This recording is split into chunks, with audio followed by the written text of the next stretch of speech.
Bonjour à tous et bonjour à toutes, bienvenue sur ma chaîne Domunivers Crypto. Nous sommes le 20 septembre 2022.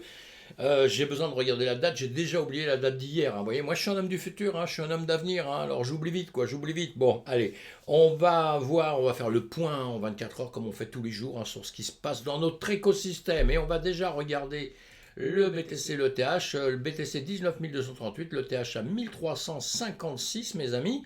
Voilà, ça bouge un peu, c'est un peu vert, mais on aurait plutôt tendance à dire que c'est plutôt un peu rouge, hein. Alors souvent les couleurs, voilà, ça se discute comme on dit, hein, chacun aime ses couleurs. Mais bon, les couleurs, on l'a compris, hein, ça part d'un plus bas et dès que ça remonte un petit peu, et ben, on change de couleur. Mais le plus bas, c'est peut-être pas le plus bas où ça a été juste avant, hein. Donc c'est un peu compliqué, on se fait pas tout ça pour dire on se fait pas simplement une idée parce que d'un seul coup on voit la couleur changer, hein. C'est un petit, on aime bien voir ça, on aime bien voir ça comme ça, mais en réalité on parle de prix, hein, et les prix changent toutes les 2 secondes. Donc voilà, je sais plus où je voulais en venir, mais je vais y arriver, hein, je vais y arriver. On va aller sur nos actus, on va aller sur ce qu'on voit tous les jours, hein, tous les 24 heures, on regarde ça. La guerre en Ukraine en direct, évidemment, ce n'est pas terminé, hein, ça se complique même, on va dire, hein, même si parfois on lit des news comme quoi, à la limite, dans quelques heures, c'est terminé. Non, ça se passe pas vraiment comme ça.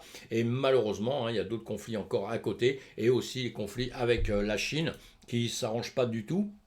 La Chine avec Taïwan, hein, puisqu'on se mêle un peu de leurs affaires, de tout ça, et les Américains s'en mêlent encore plus, hein, puisque les Américains, ce sont les grands patrons du monde, on le sait, et donc voilà, ils désirent commander un petit peu tout le monde et chaque pays, hein, et quand ils vont quelque part aider quelqu'un, c'est parce qu'ils ont la main mise dessus, hein, ils ont la main mise sur Taïwan, et donc ils veulent surtout pas perdre ça. Et tout ça, nous, ça nous pose quand même beaucoup de problèmes, et ça pose des problèmes aux gens qui sont dans ces conflits, évidemment, et ça, je les plains tous, hein, que ça soit en guerre ou pas de guerre, mais nous, après, dans notre système à nous, dans notre économie, dans notre monde de la finance qu'on voit tous les jours, évidemment que tout ça, ça impacte un petit peu tous ces problèmes-là, hein, et même si on ne maîtrise pas tout, on est forcé de s'informer un peu parce que ça joue vraiment. Et en ce moment, on le voit, hein, sur nos marchés, que ça joue énormément. La bourse de Paris rebondit mais reste vigilante avant la Fed. On regarde déjà la bourse de Paris d'Europe. Donc DAX 440, on voit bien que ce matin ça rebondit légèrement, c'est tombé, c'est rebondi, hein, à l'ouverture pour repartir, mais pour après redescendre, hein. Voilà, on voit ça un petit peu partout comme ça. Allez, on avance, on n'est pas là pour parler de la bourse européenne ni celle de Paris. Les banques centrales réfléchissent presque tous à mettre leur propre monnaie numérique, ça on en parle à longueur de temps et on l'a vu ça, hein, effectivement. Je pense que toutes les banques, ça y est, hein, toutes celles, même celles qui étaient complètement réfractaires il y a une époque, elles ont bien compris maintenant que de toute façon, on est obligé de ça et ça passera automatiquement. C'est une étape en plus dans la monnaie, dans l'histoire de la monnaie, hein, attention, hein. Et ça ne veut pas dire que les billets de banque vont être remplacés, mes amis. Attention, faut bien qu'on cogite ça, qu'on réfléchisse bien à ça, hein, parce que les monnaies numériques, bon, c'est bien de passer à ces systèmes-là, mais ça ne veut pas dire qu'ils vont laisser vivre la DeFi comme on l'entend, hein, comme nous on aimerait que ça se fasse, hein. Ça va être encore des combats tout ça, des combats qu'on doit mener évidemment. Le marteau de la Fed fera encore baisser les prix de la BTC et de l'ETH, analyse de Bloomberg. Ben voilà, que tout le monde a la même analyse, hein. Je pense qu'il ne faut pas sortir de Sciences Po pour comprendre en ce moment que dès que la Fed nous dit quelque chose, il va y avoir demain soir, là, tout le monde est en réunion actuellement, demain soir on aura une réponse à 20h30, on le voit, on s'est publié un petit peu partout, hein. Mais vous avez, déjà aujourd'hui on avait un petit quelque chose chez nous, hein, mais avec Madame Lagarde, mais bon, Madame Lagarde, sincèrement, dans l'économie mondiale un peu, c'est pas qu'on s'en fout, on s'en fout pas, mais ça n'a pas le même impact, hein, du tout, hein, ça n'a pas le même impact du tout. En revanche, conférence de presse de la FOMC demain soir, FOMC, hein, d'accord, à 20h30, et là on va écouter, et là, comme je vous l'ai déjà dit, les traders seront devant leurs écrans, devant leur PC, tout ça, pour justement profiter d'une certaine volatilité qu'il y a après les annonces, hein, à la hausse, à la baisse, mais il y a souvent une volatilité, les marchés bougent un peu, et quand on est trader, on va profiter de ces instants-là, évidemment, puisqu'il y a des moments où il ne se passe pas grand-chose, on est là à attendre, et puis il y a des moments où tout le monde va se mettre des alarmes, ça va cliquer de partout, et suivant sur ce qu'on travaille, eh bien, ça va monter, descendre, etc., et c'est à ce moment-là qu'il va falloir rentrer en action. Allez, on avance. Mais la politique, ça intéresse quand même tout le monde. Et vous voyez, un bitcoin sur 103 millions de bulletins de vote grâce à Coinbase. Alors, Coinbase et politique, l'application pour voter pro-crypto. Combien de sièges les crypto-monnaies remporteront-elles au Congrès? Dans une série de tweets du 14 septembre dernier, le PDG de Coinbase, Brian Armstrong, annonce l'intégration des efforts de l'entreprise en matière de politique crypto dans l'application même de la bourse d'échange de crypto. Concrètement, les utilisateurs de l'application pourront accéder à des informations qui leur permettront de déterminer les membres du Congrès qui soutiennent les crypto-monnaies sur les bases des déclarations publiques qu'ils ont faites. Évidemment, hein, on ne va pas inventer les choses, ils ne vont pas inventer la chose. Voilà, bon, tout ça c'est un système qui avance, hein, évidemment que quand on est pro pour quelque chose, on va aller voter pour des gens qui ont les mêmes idées que nous, évidemment. C'est une logique, et bon, bah là, voilà, le Coinbase aide à faire ce choix plus facilement, peut-être. Lunk, alors, agacé, la communauté approuve un vote visant l'implémentation off-chain de la taxe burn. Parce que c'est vrai que la taxe burn, à l'intérieur de la chaîne, ça s'est fait, à l'extérieur, c'est un peu plus compliqué. Beaucoup, tout ce que je retiens de ça, vous allez lire, hein, évidemment, ces articles-là qui sont toujours très intéressants. Après, on est pour Terra ou contre Terra, etc.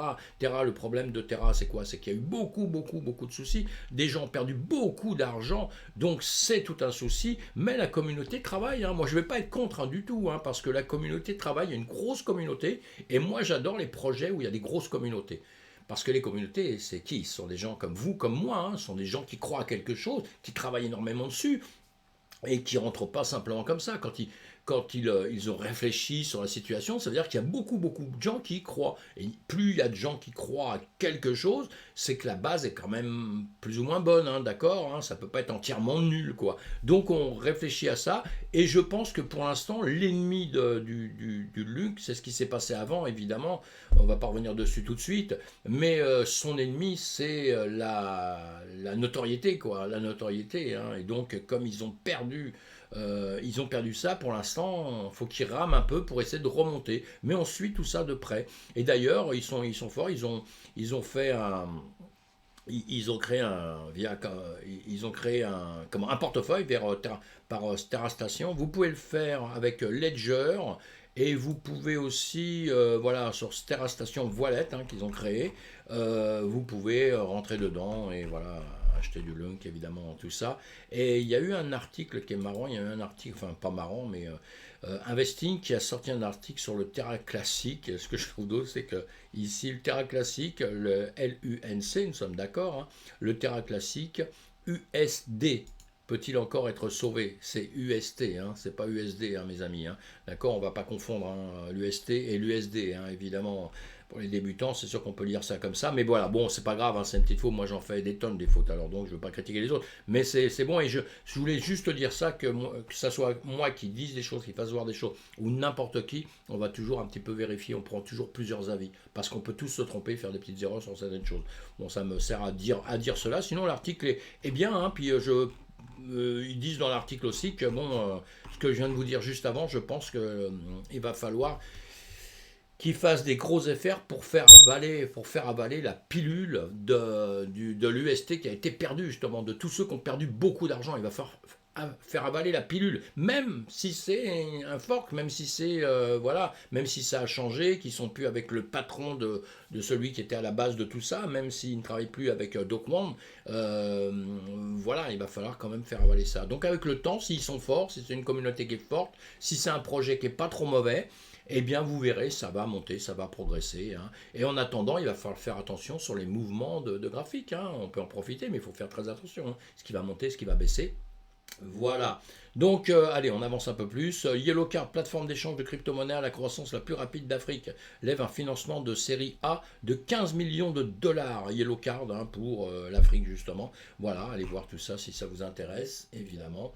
Marché, Coindesk qui nous dit les investisseurs en crypto ont retiré de l'argent des produits ETH malgré une fusion fluide avec Ethereum. Moi, ce qui a été un peu étonnant là, c'est que ça s'est bien passé, hein, ça s'est bien passé Ethereum, mais encore une fois, je vais répéter, et je l'ai dit avant, hein, évidemment, The Merge, hein, sinon c'est trop facile de dire les choses après, mais je me suis permis de dire avant, quelques jours avant, si vous regardez mes vidéos, j'ai dit ce que je ne trouve pas normal du tout, c'est le mouvement qu'il y avait sur Ethereum, qui n'était pas assez puissant pour moi. Qui n'était pas assez puissant, je suis désolé, même si on a dit depuis quelques temps, ouais ça monte un peu, parce qu'il y a pas mal de gens qui ont été un peu FOMO, mais très peu, très peu dans l'ensemble très peu, et comme prévu, jusque quand comment dire, quand le marché est retombé suite au marché traditionnel, bah, l'Ethereum est retombé pareil, hein, il a suivi le BTC, il est retombé.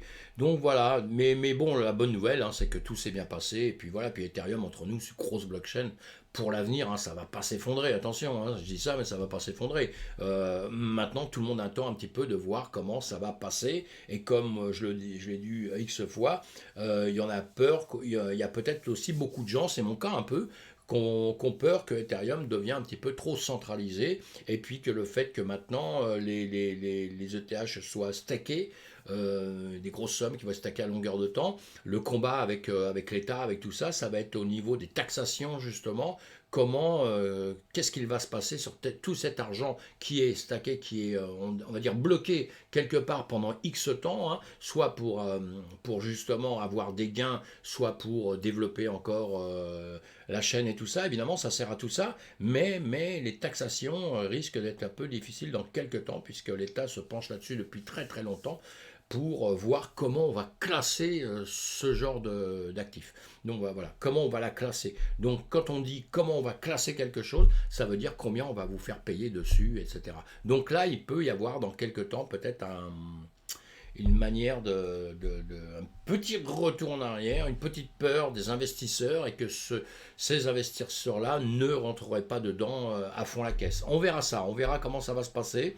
Hein, pour l'instant, ça se passe pas trop mal quand même, tout se passe bien. Hein. Et puis l'Ethereum, bravo hein, pour le chemin qu'ils font, bravo à Vitalik et bravo à tous ceux qui travaillent dedans, hein, évidemment. Hein. Et puis maintenant, il y a l'Ethereum, le ETHW, hein, ne pas confondre avec le WETH, eh bien ce Proof of Work, puisque c'est l'Ethereum qui continue à travailler avec le Proof of Work, c'est-à-dire qu'avec leurs ordinateurs de fabriquer la crypto, etc., énergivore, enfin on connaît tout ça, on en a parlé 1 milliard de fois, eh bien cela continue, pourquoi pas, hein, pourquoi pas, hein, pourquoi pas. Mais malheureusement, il y a déjà eu un petit problème. Hein. Et le problème, c'est toujours pareil, on a besoin de sécurité. Notre problème, il vient toujours d'où dans la crypto. Nos problèmes, c'est toujours les mêmes. On a des blockchains, donc vous avez compris ça pour ceux qui sont là. J'explique à des gens qui ne connaissent pas très très bien nos systèmes, ceux qui connaissent parfaitement, évidemment. Mais nos blockchains, si vous voulez, et quand il y a un fork, il y a des choses qui se séparent comme ça, on va se retrouver avec deux blockchains justement, et il y a un pont entre les deux puisqu'elles sont toujours reliées ensemble, hein, et par ce pont justement, par ce lien qu'il y a là, eh bien, les hackers profitent de cet endroit pour venir vous attaquer. C'est ce qui se passe un petit peu partout. C'est le problème qu'on a un peu partout. Chaque blockchain, maintenant les blockchains travaillent avec des niveaux supérieurs, on va dire, avec d'autres entités qui travaillent au-dessus, et toutes ces entités sont reliées tout le temps hein, par quelque chose qu'on appelle des ponts chez nous, hein, donc, et malheureusement c'est toujours ces ponts qui sont attaqués depuis pas mal de temps, dans tous les cas de figure. Donc il va falloir de plus en plus que les gens travaillent là-dessus, et je pense que tous les informaticiens qui sont des pros des blockchains, de la crypto et tout ça, travaillent dessus à fond la caisse, hein, évidemment. Hein. Allez, on avance un petit peu. Mais les hackers, maintenant, on est presque habitué. Hein, je passe dessus là parce qu'on est presque habitué à avoir des hackers à longueur de temps. Hein. Allez, on a un BTC, donc on a dit 19 212. On va avancer un petit peu. Voilà, notre BTC1. Le S&P 500, on regarde ça. Après, je vous fais une autre vidéo plus profonde sur le BTC, sur le TH et sur les 2-3 cryptos qui performent. Je vous fais ça tous les jours après cette vidéo-là. Pour que ça soit plus court. BTC. Alors, on regarde le BTC. Non, on va regarder tout de suite plutôt le S&P 500. Moi, je prends toujours le S&P 500 ou le ES1, mais bon, c'est pareil, allez, le S&P 500, pour voir un peu où on en est. On est entre nos deux lignes vertes qu'on s'est tracées il y a très très longtemps. On est en train de jouer ici, mais plutôt, si on regarde en heures, on est plutôt en plusieurs heures en train de descendre, hein, en une journée, puisqu'on a passé une journée. Voilà, la journée a ravalé, on va dire, plutôt, ce qui s'était passé juste avant. Hein. On voit cette grosse bougie, vous voyez, grosse bougie rouge là, boum, on va dire, qui ravale ça. Bon, il y avait une mèche avant, il y avait une mèche un peu profonde, mais voilà. Donc on va voir ce qui va se passer maintenant et dans les dernières heures. Nous sommes bien d'accord que nous sommes en train de redescendre. Alors, est-ce qu'on va aller récupérer le bas? Je ne sais pas, on est à 3879. Ce serait bien qu'on reste par là, hein, s'il vous plaît. On évite de descendre un peu plus, on va mettre en panne les ascenseurs, parce que là, où pour la montée, ça ira très bien, mais pour la descente, il va falloir faire quelque chose. Hein.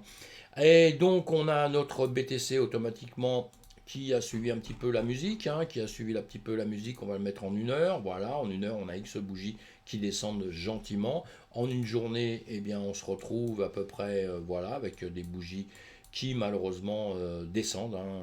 En journée, c'est un petit peu différent, mais bon, on a quand même que des journées qui descendent. Donc, on va voir où ça va s'arrêter aussi. Je ne vais pas plus loin. Je vous dis ça sur les autres vidéos. Je fais juste après. Ça, c'était juste une blague. J'ai publié ça il y a quelques jours sur Twitter.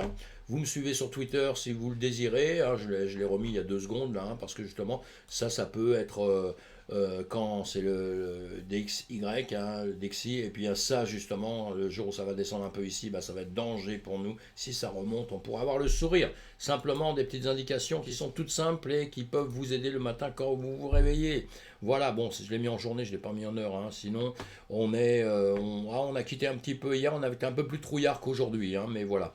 Bon allez mes amis, on arrête pour aujourd'hui. Je regarde juste une chose, là notre BTC en 24 heures.